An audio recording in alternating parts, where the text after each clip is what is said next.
Praise the Lord. Hallelujah. Happy New Year. New Year, Pastor. Everyone, mga kapatid, and I hope na lahat po tayo ay masaya, maging masaya, maging mapagpala. Maraming mga pagpapala ng ating mga naranasan sa pagpasok ng 2024. At isa na yung pamilya ng ating Pastor Danny. Kilala ko sila last Sunday. Praise the Lord. At yung mga iba natin mga kasamahan na sila rin po ay nakatanggap ng mga pagpapala. Ano man mga pagpapala niya, salamat sa Panginoon. At alam natin ang Panginoon ay mabuti. Always good. All the time. Kahit hindi tayo good, good pa rin po siya. Yun ang pinaka magandang word na pwede nating makuha at maging inspiration natin na ang Panginoon ay laging good. Balik ulit po tayo sa ating pag-aaral ng nakaraan at doon sa mga wala po dito noon, for the sake of them, we will just run a quick review. Para naman malaman ninyo kung ano yung pinag-usapan namin last year. Alright? So, nandito po tayo sa the importance of God's Word. At ang ating pinag-usapan po ay the power of God's Word against Satan. Alright? Ito po yung ating key verse na kung saan po ay kinuha natin yung temptation of Jesus Christ in the wilderness na nasa Matthew chapter 4 verses 1 to 11. Tinalakay ko ni Pastor Danny nung mga nakaraan ang buong chapter na yan. Nung mga nakaraan na yun. So, nandito pa rin po tayo. Meron po tayong breakdown ng buong verse na yun. At nandito po tayo sa may number 2. Yung ganyang first temptation. Hindi po tayo nakakaalis dyan. Alright? So, ito yung pinag-usapan natin last time na related dito na nag-emerge itong ano na to, itong question na ito kay Pastor Danny mismo.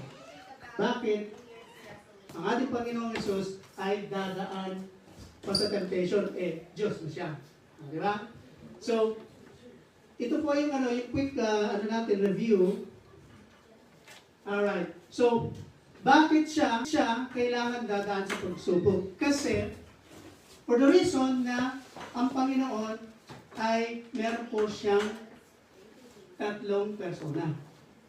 And one of them, hindi yung three person na natin pag-usapan, kundi yung kanyang dual nature based on this scriptural basis. Alright?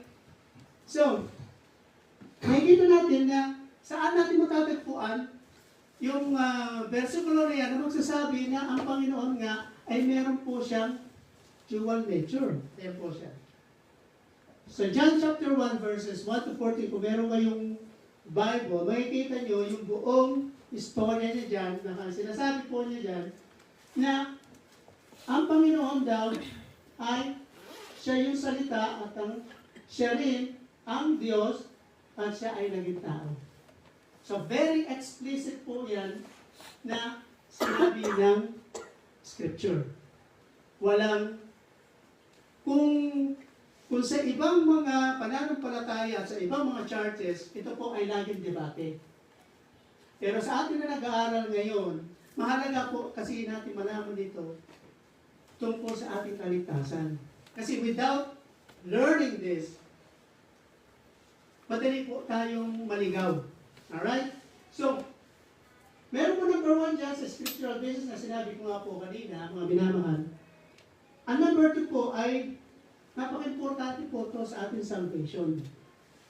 Meron po tinatawag na Christian soteriology na kung saan po yung study of salvation na kung hindi po naging nagkatawan tao ang Panginoon, ang sabi po rito, ay hindi po niya genuinely represented the humanity. Kasi that's the only way para ang Panginoon ay may represent niya tayo. At kung hindi naman siya Diyos, ay walang halaga lahat ng kanyang naging sakripisyo para for our atonement of sins. Mawawala lahat yun. So, kaya nga, dito sa dalawang ito, iinom na yung ating pinag-usapan for last time, at ang implication niya sa atin bilang isang mananampalataya ay dahil nga siya ay isang fully man, kailangan niya dumaan sa temptation in every way. Pero hindi po siya nagkasala doon. So dito rin po natin makikita na dahil sa kanyang pagiging isang tao, siya po ay naging mediator. He is a high priest who can sympathize with our weaknesses. Na sinasabi po sa Hebrews chapter 4 verse 15 na ang pangyayari po yan, ang kanyang divine nature na yan, ay nagbigay po sa atin ng pag-asa. Na siya po ay isang powerful to defeat sin and death. Kasi ang kanyang resurrection is the ultimate hope for our eternal life. Alright? Let's move on. So dito nga natin makikita, so scriptural basis nga natin mga minamahal. Sa verse 1 po ng John chapter 1, ang sabi po niya, in the beginning was the Word, and the Word was with God, and the Word was God. So very explicit na ang Panginoon ay nandun siya nung unang panahon, nung unang hindi pa nagawa ang sangkatauhan, at ang salitang niya ay kasama ng Diyos, at ang salita ay Diyos. Alright? Dito sa verse 4, in Him was life, and the life was the light of men. So very implicit naman siya na ito yung nagde-define, na nagde-declare sa kanya bilang isang divine nature. Na in Him was life. Sa kanya galing ang ating buhay. Alright? So dito sa verse 10, He was in the world, and the world was made by Him, and the world knew Him not. Dito naman, dinedeclare niya ang kanyang pagiging humanity. So very implicit na makikita natin that He was in the world. So nakakasama siya. Yan yung tinatawag na incarnation kung saan siya nagtatawan tao na binanggit po sa verse 14. Ayan.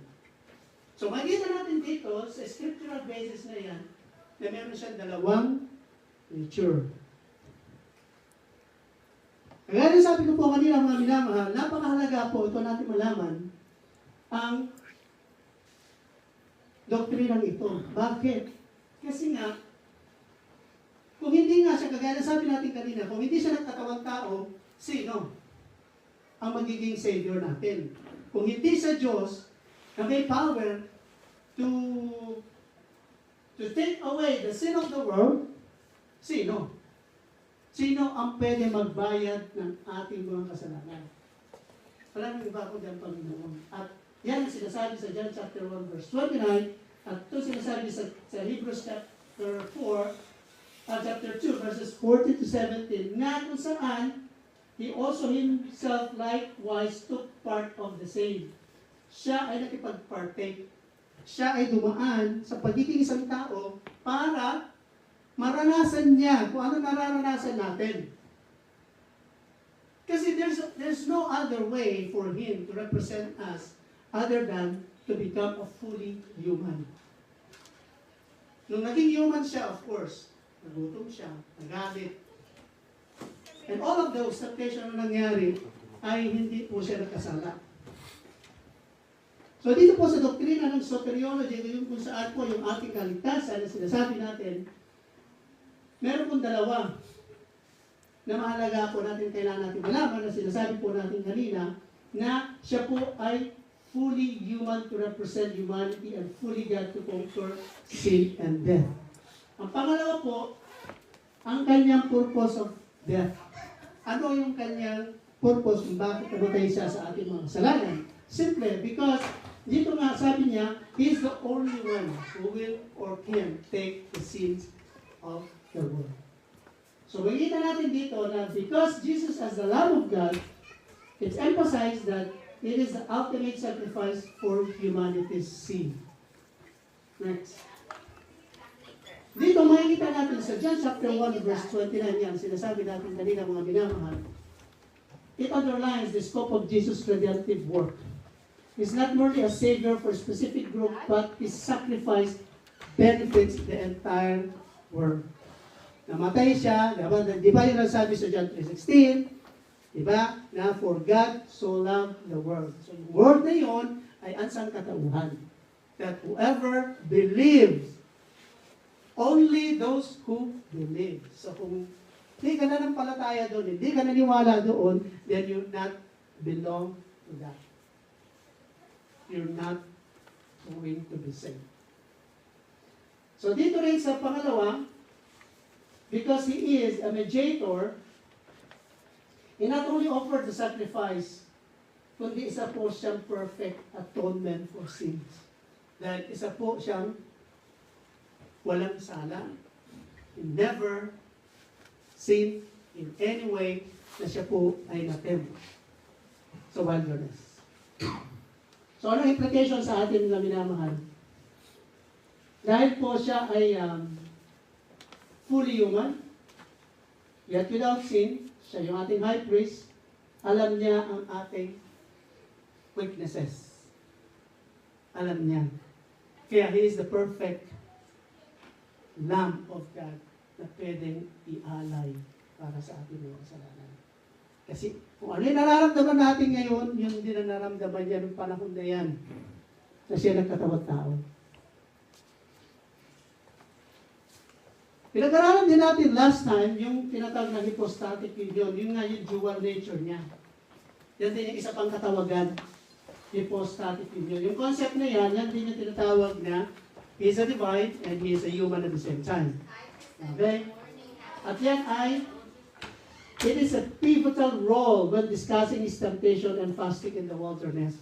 Yun yung ating pinag-uusapan na napakahalaga po natin malaman kung bakit nga siya ay dadaan nga dun sa temptation na yun sa wilderness niya. Dahil nga sa kanyang dual or dual nature. So makikita natin ang hypostatic union daw ay meron siyang two natures. Isang divine, isang one human, united in one person, without division, without mixture or confusion. So makikita natin na ang kanyang incarnation dito na sa kanyang pagiging dalawang, kanyang dual nature, ay makikita natin na He took the human flesh in the person of Jesus Christ. Kaya pinag-usapan na natin yan, alam na natin yan. Ayan. So, united in one person, these two natures are united in one person. Sabi nga rito sa Colossians chapter 2, verse 9, for in Him dwelleth the fullness of the Godhead bodily. So, itong verse daw, it's a very strong statement na ang kanyang Godhead ay, it refers to His divine nature or essence. So, when it is said that the fullness of Godhead dwells in a bodily, in Christ's bodily, it means nandun yung kanyang full nature, isang tao at isang Diyos. They are united. They are united. At ang sabi pa dyan, it is a very strong statement of the incarnation that becoming flesh and dwell in us. Yeah. Wala siyang division. There's two natures, pero wala siyang division, pero they are distinct, but they are not separate. Dalawa, magkaiba, pero iisa. Medyo malabo ba? Diba? Sabi niya, two natures are distinct. So, magkaiba, but they are not separate. So, hindi pwede wala yung dalawa kasi isa lang siya. Ayun na. Klaro na.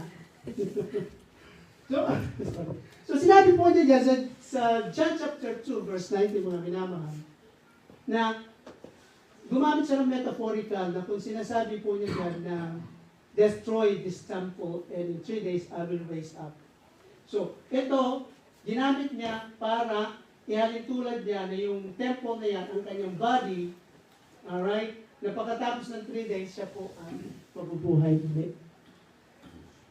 Yan ang kanyang ginamit. So, ibig sabihin, isa lang talaga siya. Meron siyang dalawang nature na siya rin yun, mamamatay siya, siya rin yung mabubuhay ulit. Isang tao lang siya. Dalawa yung kanyang pagkatao. Alright? So, nagiging klaro na nga dyan dito sa later ng John chapter 2, kung saan yung kanyang body, yung kanyang death and resurrection, kung saan siya nag-prophesy, kung saan i-destroy yung kanyang body, and then later on mag-resurrect siya. So, ito pong statement na to ay very important in a Christian belief. Kasi, kung hindi po tayo nananampalataya at naniniwalaan na siya ay nabuhay na muli, wala pong silbi lahat ng ginagawa natin. Lahat na itong ginagawa natin, bakit tayo nandito every Sunday, bakit tayo nag-aaten, bakit tayo nagpapasa ng Biblia, simply because we don't believe that Jesus rose again. Kasi ang ultimate goal doon is para ang lahat ng sumampalataya sa Kanya ay hindi na mamamatay kundi magkaroon ng buhay na walang hanggan. Dahil siya mismo, ay wala, sorry. Alright. So as we continue, So, yeah. ano yung importance ng incarnation sa salvation natin? Ano yung Ma? importance niya? Importance yung pag-incarnate niya sa Balikan salvation na natin. natin.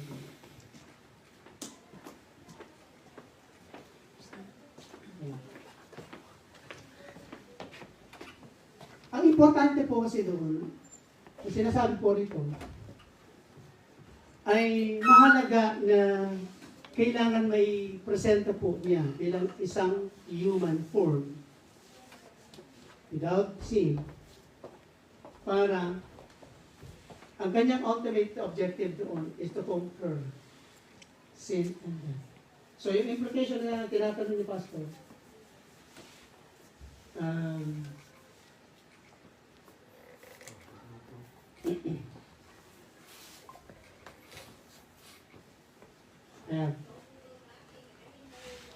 Makikita natin na siya yung naging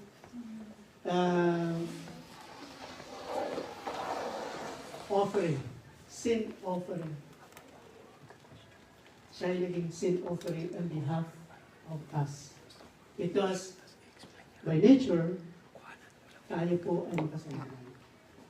Wala pa nung nakasala si Adan sa si Eva, lahat po ng generation na yun ay isalin na sa tao. So therefore, by default, ang tao po ay makasalanan.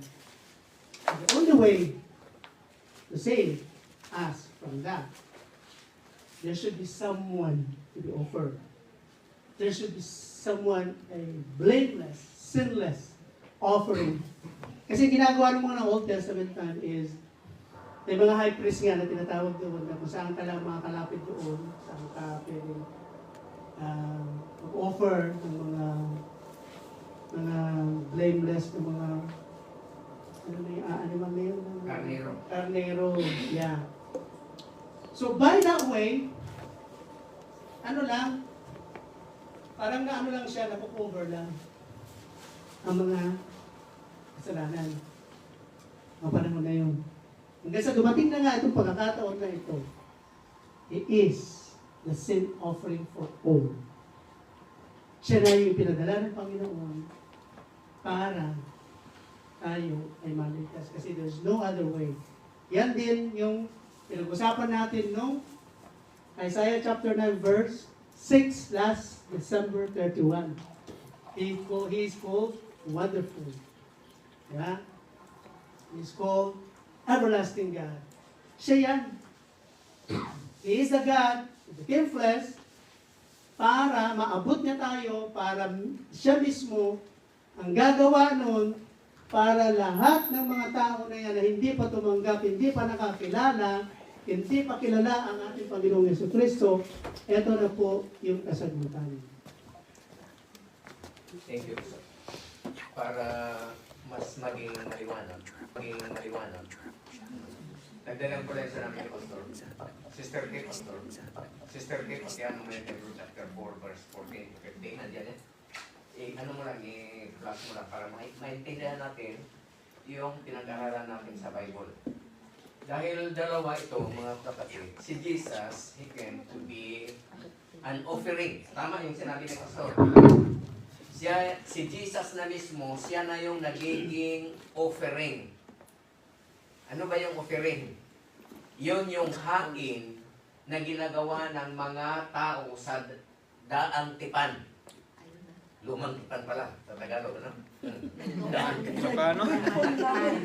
Yan. Yun yung ginagawa sa lumang tipan. Alam niyo, may ano ako, tatay-tatayan yung si Pastor Jan at Pastor Greg. Napakagaling nila mag-Tagalog doon. Ako nakawa eh. Parang kasla, mga ganun ba? Doon sa lumang tipan, mapapatawad ang kasalanan ng tao sa pamamagitan ng paghain ng karniro. Sana ni Pastor kanina. Kapag inihain mo yung karniro sa daang tipan, kapag yung sino maghain? Mga high priest, kagaya ni Aaron, si Melchizedek, at iba pa. Pero wala si Pastor Dapod doon. Tapos, kapag hinain yun, nilagay sa altar, sample ganito, nilagay doon yung the best na karnero. Kapag sinunog yun, kapag yung usok ay magulo, ibig sabihin, yung kapatawaran ay hindi mo naabil. Pero kapag yung usok ay diretso, diretso, hindi sa inodoro, 8 diretso yun, pataas, yun ay natanggap yung kapatawaran. Dahil sa patuloy na kasuwailan ng tao, dahil magastos, di ba? Tingnan nyo hindi mapapatawad yung kasalanan mo kapag hindi ka gumastos. Can you get the point? Siyempre, bibili ka ng karniro.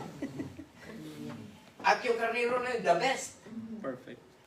Perfect. At kung sa Bagyo Kapayon yung mga karurayan na manok, karurayan na, ano ba, yung nagsapatos na native na baboy, yun yung mga ginagawa, yung pinagkakanyawan nila doon. The best, ganun din sa Old Testament. Ang tao, paano yung mahirap, walang pambili? Walang kapatawaran sa kanilang kasalanan. So, ang ginawa ng Diyos, yun na yung John 3:16. He gave His only begotten Son para sa ganun magiging siya mismo yung hain para sa iyong kasalanan at sa aking kasalanan. Yun ang purpose ng pagpunta ni Jesus para sa kapatawaran ng ating kasalanan. After that, mayroong pangalawa. Siya yung nagiging legit na mediator. Itong mediator na yun, marami nako-confuse dito. So, basahin natin yun para may... Saying then that we have a great high priest that is passed into heaven, Jesus, the Son of God. Siya yung high priest. Let us hold fast our profession, for we have not an high priest which cannot be touched with the feeling of our infirmities, but was in all points tempted like as we are yet without sin. Yung high priest na yun, siya pa rin yung nagiging hain. Siya na yung high priest, siya na rin yung hain. Bakit paano siya nagiging high priest? Ang trabaho kasi ng high priest, pamagitan. Yan. Between God and man. At wala nang ibang tagapamagitan. Hindi na si Maria. Hindi na si Pedro. Hindi na si Lizer. Hindi na si Rudy. Iisa ang tagapamagitan. Si Jesus na lang.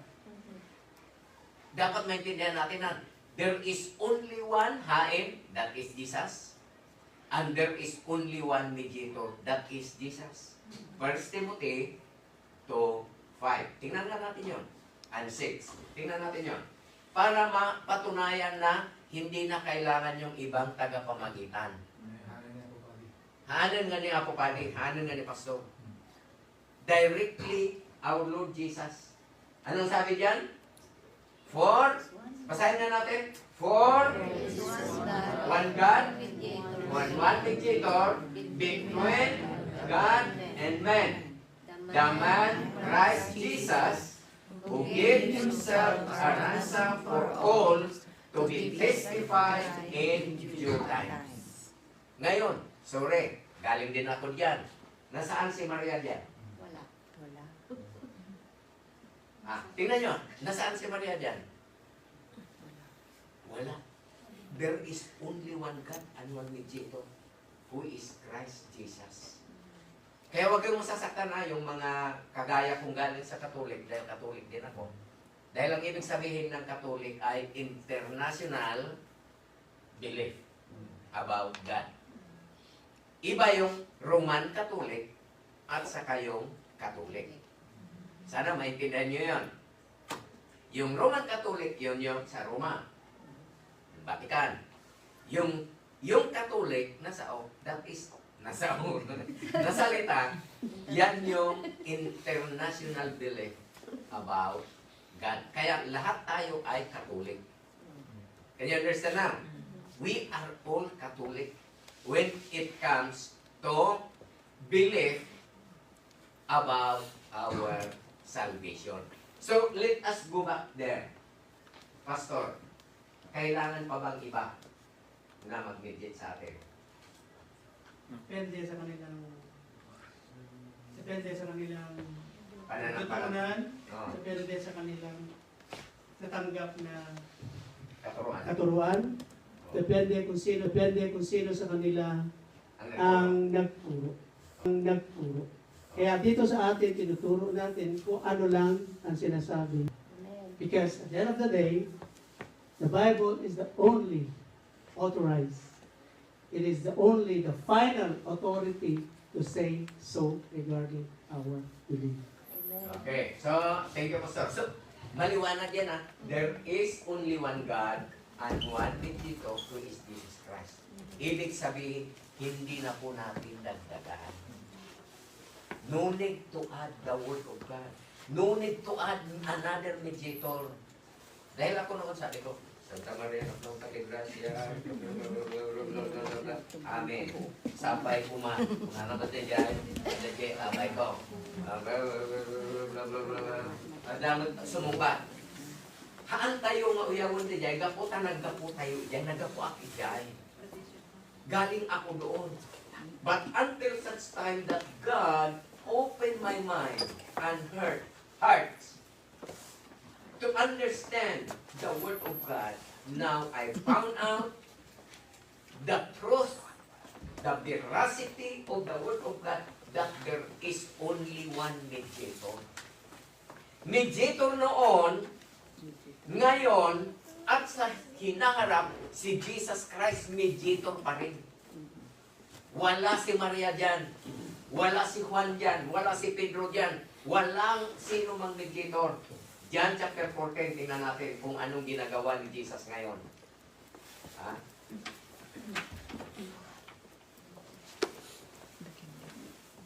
So maliwanag yun, walang ibang mediator. Amen?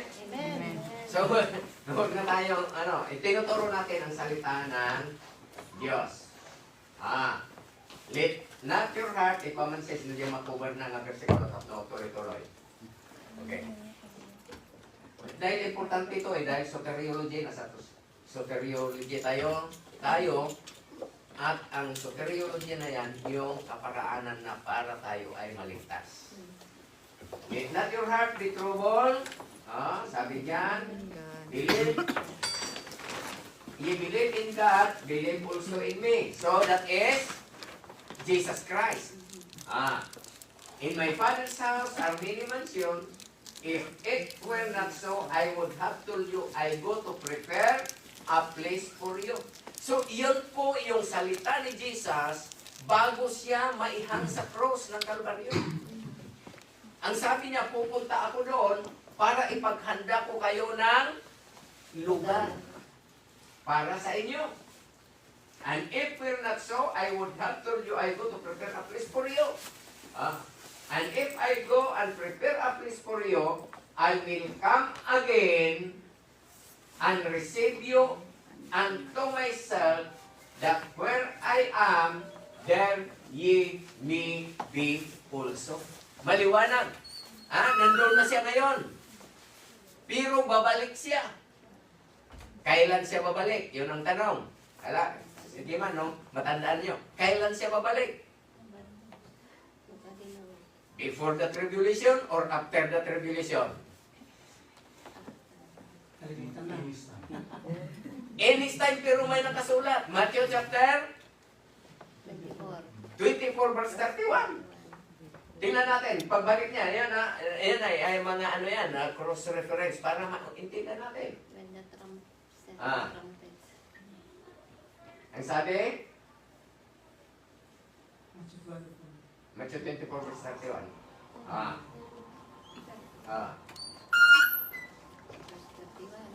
Anong sabi diyan?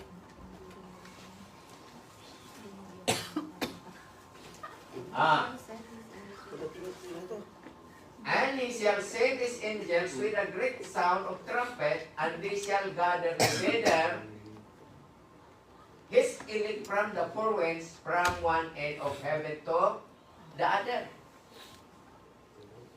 29 to 30. Para maintindihan natin yan. So babalik siya dito, siya babalik.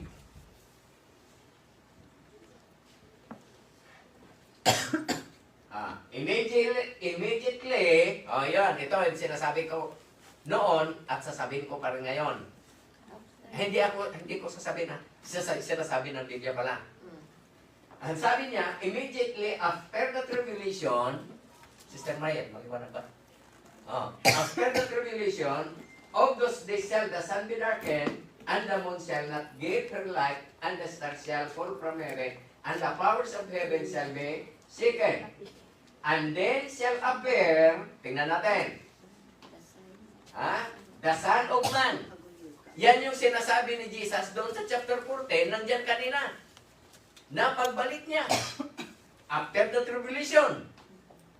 And then shall all the tribes of the earth mourn, and they shall see the Son of Man coming in the clouds of heaven with power and great glory. Kaya nandun siya, hinandaan tayo ng lugar na matitirhan, at sa verse 31, yun na nga, nandyan na yung angel of God. So, tagapamagitan siya sa atin hanggang ngayon, He is interceding for us. Yan. And the sounding of trumpet, at ang sounding of trumpet na yan nandun sa 1 Thessalonians, chapter 4, verse 16 and 17. And 1 Corinthians, chapter 15, verse 51 to 53, the same trumpet to be sounded after the great tribulation. Kaya ikaw at ako, mapapasama po yan. Bakit tayo kailangan tayo sasabak sa kahirapan? Huwag mong intindihin yon. Kung anong hirap, ano pang hirap ang meron tayo. Because the promise of God, I will never leave nor forsake you. Amen? And no one can snatch you out of my hand. We will be protected to Christ, through Christ Jesus. Wala tayong dapat ikatakot, provided na yung panampalataya natin ay totoo at totoo. Yun. Okay, so yan o. Trumpet, nandyan, may trumpet yan na sinasabi ng Diyos. And when the trump of God, sabi diyan, and the dead in Christ shall rise first. Kahit na ako pala ay mamatay na bukas, pagdating ni Kristo, ako ay mabubuhay ulit. Bakit? Yun ang pangako ni Jesus. Kahit mamatay, if you believe in me, even you die, sabi doon, he shall live. Mabubuhay uli. Pero sana hindi pa ako mamamatay. Sayang naman yung luha ni Sister Elisa. Okay. So, balikan natin yung chapter 14 ng John. Una kanina sabi ko, si Jesus siya ang hain. Pangalawa, siya yung mediator. Mediator noon, hanggang ngayon mediator, hanggang sa hinaharap mediator pa rin si Jesus Christ. Dahil tayo ay mahina, hindi tayo malakas, mahina po tayo. Kaya kailangan natin ang mediator, siya yung tagapamagitan. Tingnan natin, ibabamlat ka. There ye may also, kung saan kayo, sabi niya, and whether I go, nandoon kayo. And whether, sana verse 5, doon sa verse 5 kagad. That is the assurance, verse 5, Thomas said unto him, Lord, we know not whither thou goest, and how can we know the way? Paano namin malalaman ang daan?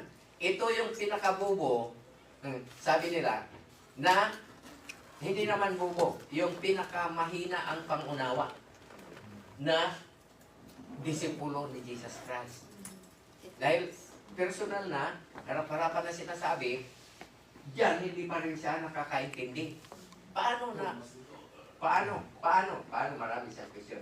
Jesus said unto him, I am the way, the truth, and the life. No one cometh unto the Father, but by me.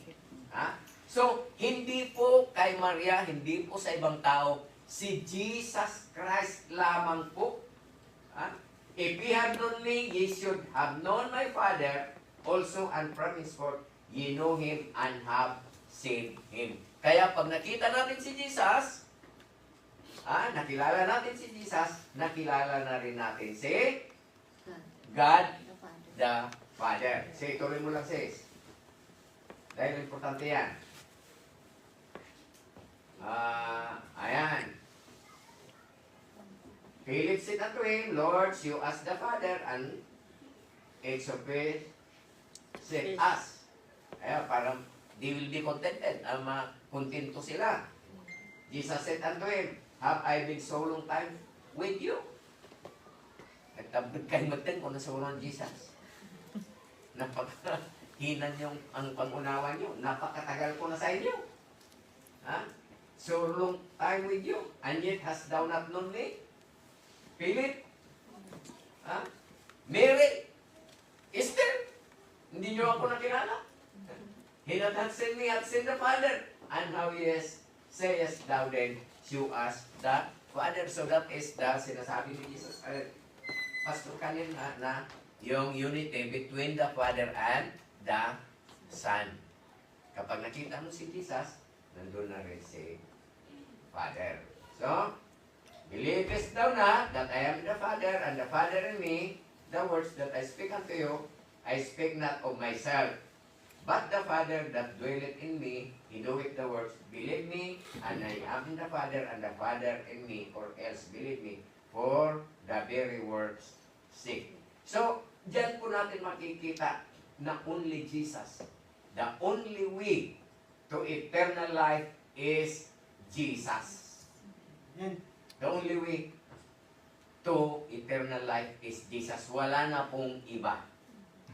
Okay, ano mo sa 14, na 13 to 14 says. Last na yan.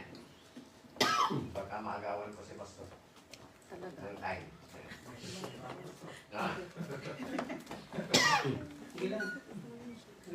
Yan na.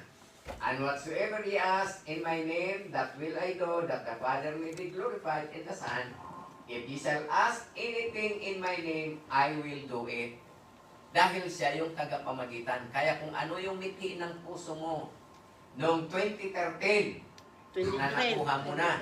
23. Ay, 2023. Kaya, Pwede rin naman yun. Previous years. Yeah. Kaya natupad. Natupad. 2013, 2023, hanggang ngayon sa 2024. Anong mang mithiin ng puso mo, iisa lamang ang sikreto.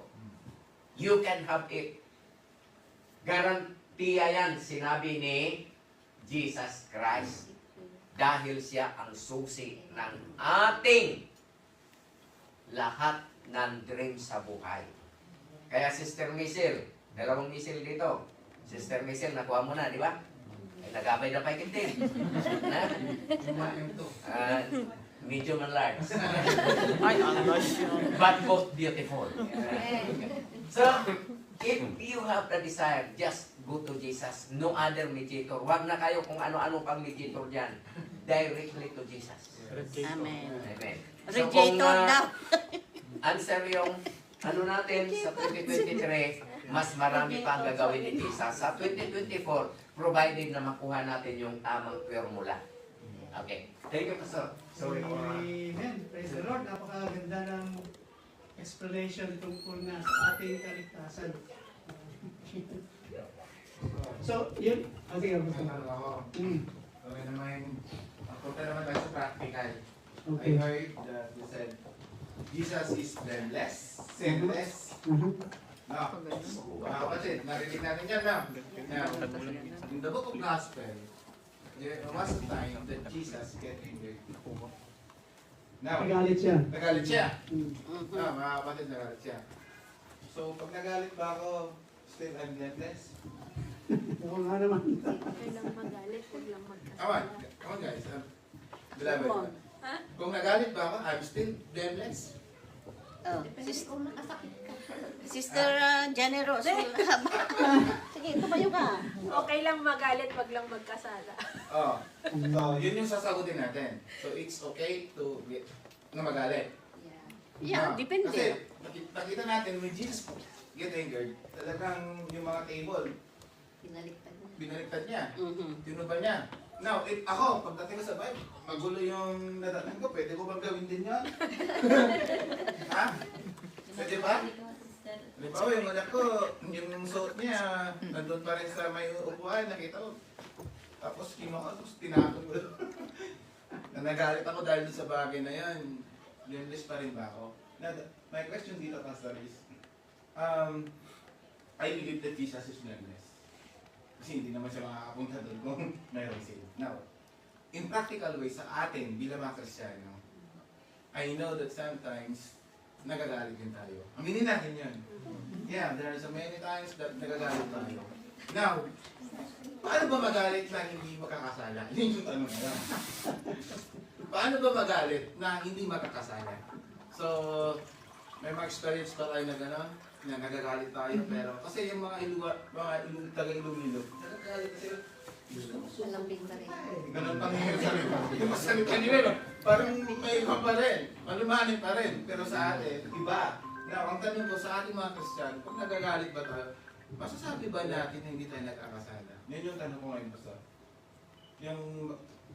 Yung galit na yon, pag nangyari sa atin yon, masasabi ba natin na walang kasalanan? Yung sabi nga ni Sister Generous na pwedeng magalit, huwag lang magkasala. So, paano natin gagawin yun ngayon? So, hindi lang kay Pastor yun na sa ating lahat, para naman lahat tayo magsalita na mga kapatid. Meron bang gustong sagutin yun? Meron bang gustong sagutin yun? Based on practical situation. Pwede ko na siguro ako na, uunahin ko na. Nagalit ako kaninang maga. Pero, siyempre, bilang isang Kristiyano, meron kang tinatawag na yung the inner, yung soul mo mag-grieve. At yung Espiritu ng Panginoon na pumunta sa iyo, yun ang magbibigay sa iyo ng siya yung magsasabi sa iyo na maliit. So, meron kang immediately na mararamdaman na merong, ano naman term doon? Yung ano yung kakagad ng, parang, yung layman's term na ginagamit nila ay konsensya. Makonsensya ka. Pero may term doon na kung saan, yung inner mo, kasi, ito pinag-uusapan kasi natin is a dual nature of God. Alright? Siya, isang Diyos, isang tao. Pero, sabi nga ng Biblia, he never sin. Kasi, kung nakasala siya, wala lahat yung mga nangyaring yun. Definitely. Wala lahat yun. So dahil nga tayo ay hindi ganon, pero meron din tayong three natures. Kagaya ng Panginoon, the Father, the Son, and the Holy Spirit. We believe, this church believe in that. Kaya tinatawag na Trinity. Ang tao, meron din. Meron siyang flesh, meron siyang soul, meron siyang spirit. So, noong tayo ay sinagip ng Panginoon, nung tayo nananampalataya, sino involved doon? Is it your flesh? Is it your soul? Or is it your spirit? Bagong tanong mo, hindi mas lalo naging magulo yata. Kasi kaya alam natin ito pag-uusapan para maintindihan natin ang concept na sinasabi natin dual nature. Although ang Panginoon, meron siyang dual nature, pero isa lang siya. Tayo, meron tayong tatlo, but they are distinct to each. Kasi, ang flesh na ito, walang gustong gawin ito, kundi magkasala. Ano na yan? Given na yan. Yung soul natin, yan yung kung saan tayo nag-grieve. Di ba? Subukan mong purutin dito. Diba masakit? Pag namatay yan, purutin mo yung patay. Sasaktan pa ba? Wala na. Bakit? Nawala na yung soul sa kanya. Nasaan yung soul? Saan napunta yung soul? Napunta doon sa Panginoon. Kasi noong gumawa ang Diyos, sabi naman yung dali lang natin, tignan ko lang yung verse na yun. Ang sabi niya,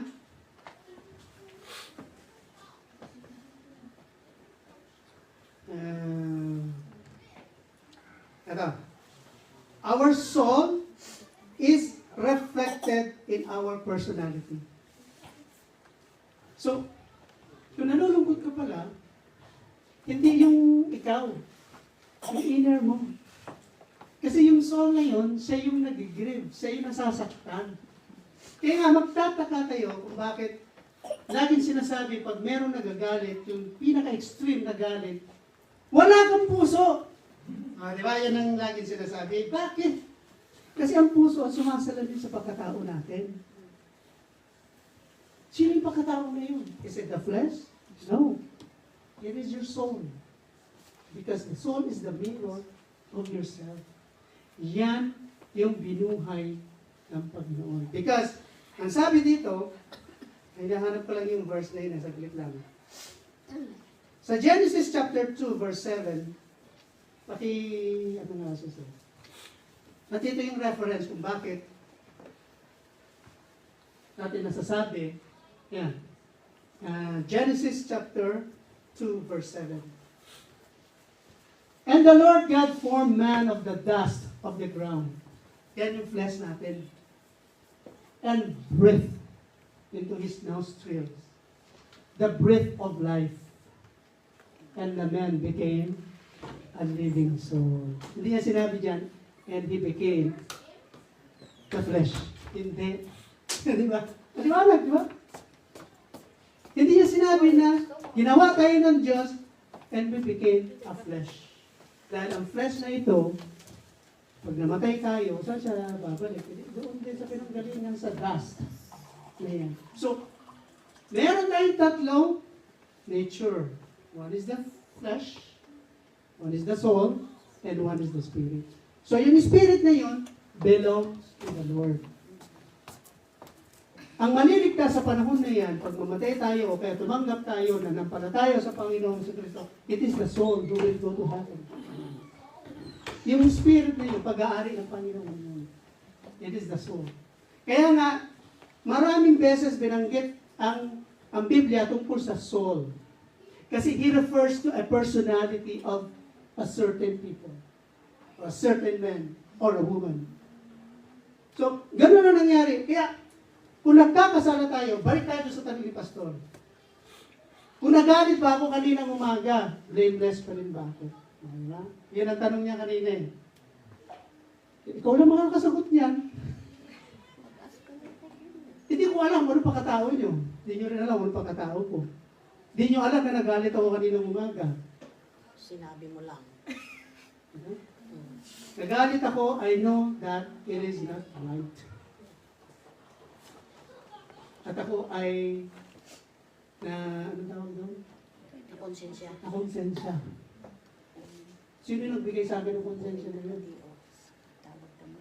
My soul is grieved. Yung Espiritu ng Panginoon sa atin, na nananahan sa atin, yun ang nagbibigay guidance sa atin kung anong tama at mali. So, meron tayong tatlong nature. So, kung nakasala kayo, natural lang yun kasi nga, you are under the flesh. At ang flesh na to, walang gustong gawin yan, kundi puro pagnanasa. Pagnanasa ano? Kain. Pagnanasa saan? Galit. Pagnanasa saan? Everything. Yun ang gusto ng flesh. Kaya nga, pag nakakilala ka na, yung dati pagnanasa na yun, nasusuppress na. Di ba? Because of what?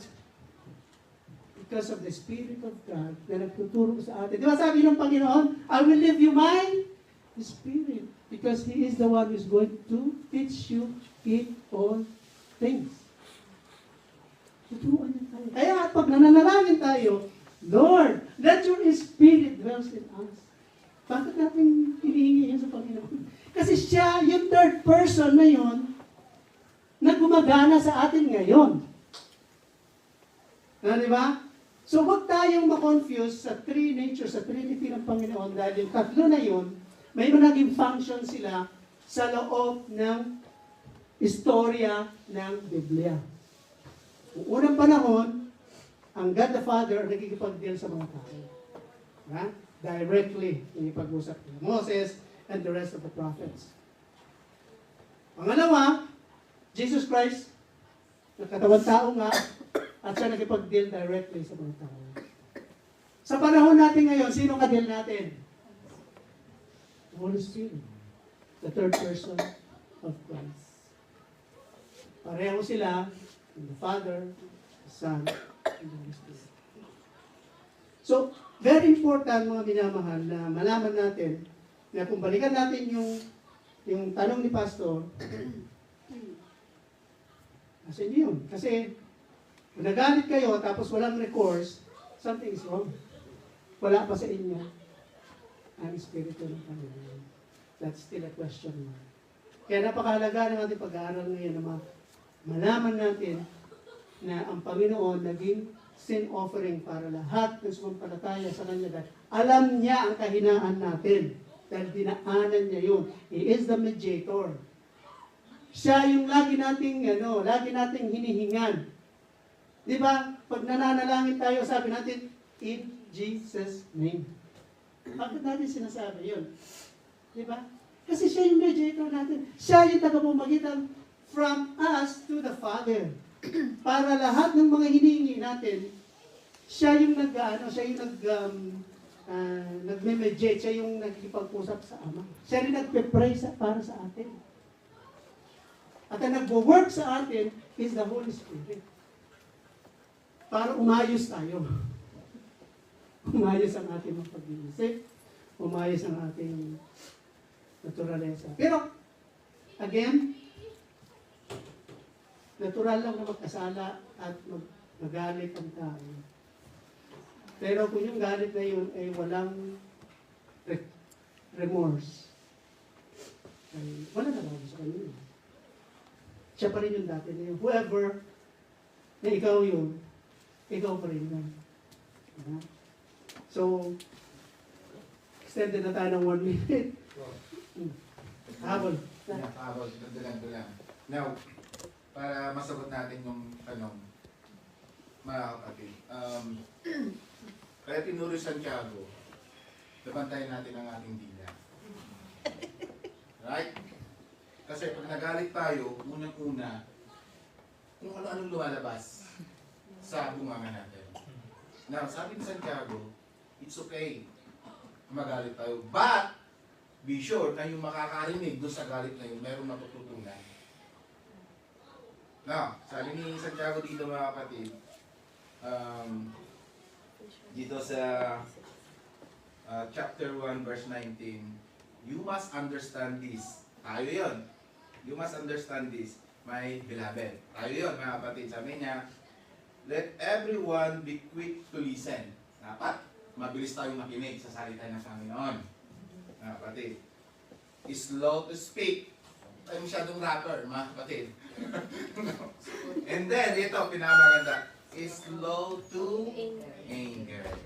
Now, for your anger does not produce God's righteousness. Now, kaya ako to tinanong pastor kasi dual din tayo kung minsan. Nagiging dual tayo. Kasi mayroon yung pagiging Kristiyano natin na super parang pinapakita natin na very religious tayo. But in the other side, pagkatao natin, lumalabas yung dati natin pagkatao. That's right. Kaya ako yung tinanong mga kapatid para ma-remember natin kung ano yung sino tayo dati at kung ano tayo ngayon. Now, every time na magalit tayo, sabi ni Santiago, be sure na yung lalabas sa bunga natin, yung makakarinig doon sa galit natin, mayroon silang matututunan. Kasi kung magalit ay sometimes, uray digete, kahit yung mga hindi na dapat banggitin na babanggit. Kaya sabi ko nga, bumabalik yung dating tayo. This is not good, mga kapatid. Kaya, sabi ni Santiago, bantayan natin yung mga sinasabi natin. Every time na nagagalit tayo, mga kapatid. Sabi nga natin, it's okay na magalit tayo kasi isang emosyon yun ng tao, mga kapatid. Kung hindi ka nagalit, iwan mo na lang. Iwan mo na lang, mga kapatid. Pero normal sa atin na magalit, pero hindi normal na yung galit na yun ay makapagbitaw tayo ng hindi maganda. Kasi sabi nga ng salita ng Panginoon, nabantayan natin yung dila natin, mga kapatid. In close, Pastor, dahil nasa anger tayo, remember that anger, ilagay nyo sa isip nyo to, anger can destroy you first before it destroys others. At tandaan nyo yan, anger will destroy you first before it destroys others. Okay, ano yung warning ng Bible sa about anger? Proverbs chapter 14 verse 17. Ano ko lang at may warning dito. He that is soon angry will foolishly, and a man of wicked devices is hated. So, angry. Yung sa inabing, sabi dito, a quick-tempered man does foolish things. A crafty man is hated. Kaya maraming naghihiwalay na mag-asawa dahil sa anger. Lilipad ang plato, lilipad ang kanin. Meron akong kakilala sa baryo namin mismo. Bago pa ako doon. Oo. Kumakain sila. Tapos nung pagpupo ng matanda, hindi niya nagustuhan yung ulam. Kinuha yung plato, itinaktal na niya rupa, di bakat na. So, dahil sa anger, taplak na talaga. Kati kararan di baklat na apo ala ang kuman. Ano nga nagbayag, inala na apo Diyos. Ang paso, inala na apo Diyos. Talaga nga nagbayag, inala na apo Diyos. So verse, ano pa sa verse 29. Tingnan, dyan pa rin. Tingnan natin, ano yung sabi dyan. He that is slow to wrath is of great understanding. Tingnan nyo, no sino diya tao nga managpungtot, andal kanya natin panakaawat, no? May understanding sa kanya. But he that is hasty of spirit exalted fully. So yung walang kabuluhan ang namamagnify. Okay. So, doon din sa last verse, dito sa 1995, isipin na natin. Okay.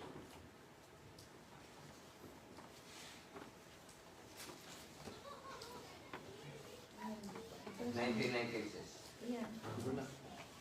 Proverbs.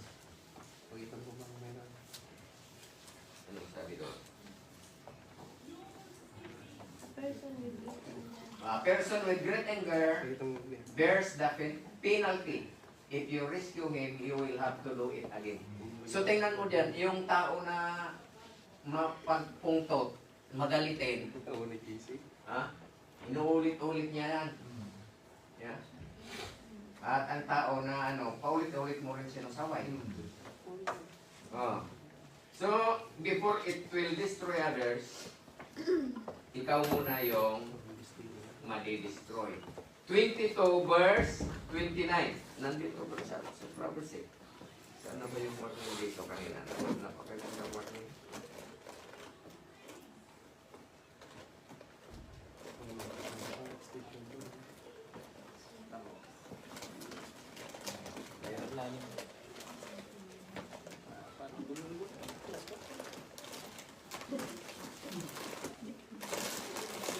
Para domingo.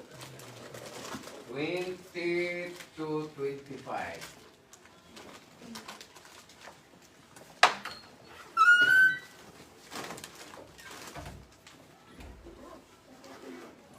Yeah, 22 verse 25. Ano sabi doon?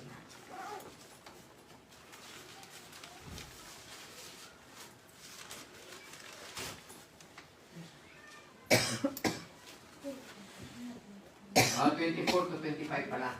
24, 22, 24 to 25. Yun yung huli lang. O, yan. Tingnan nyo yan, ha. Yan ang sabi ng Bible. Kung mayroon kayong mga kakilala at kaibigan na ngayon, na hot-tempered, iwasan mo na. Yan, o. Don't make friends with an angry man and don't be a companion of a hot-tempered man. Kaya, yan ang sabi ng Bible, hindi ko sinabi. Kaya ngayon pa lang, kung mayroon kayong mga kaibigan o boyfriend na hot-tempered, hiwalay mo na. Yan ang sabi. Or you will learn his ways and entangle yourself in a snare. Masisira ka rin. So, yan po ang kasagutan patungkol sa hot-tempered na tao. Huwag kang manatili sa kaibigan mong hot-tempered, Brother Jay. Iwasan mo na. So, Pastor, thank you. Praise the Lord. So, salamat sa Panginoon. Overtime tayo ng 5 minutes. So, let's close in a prayer. Ama ba na ng makapangyarihan sa lahat, kapagpala naming Ama, salamat sa iyong mensahe sa amin. Talagang malalim, masakit.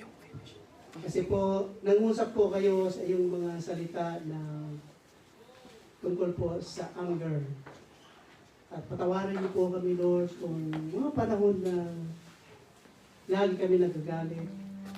Tulungan niyo po kami, Panginoon, na maging isang katulad mo. Na ikaw ang Diyos na mapagpakumbaba.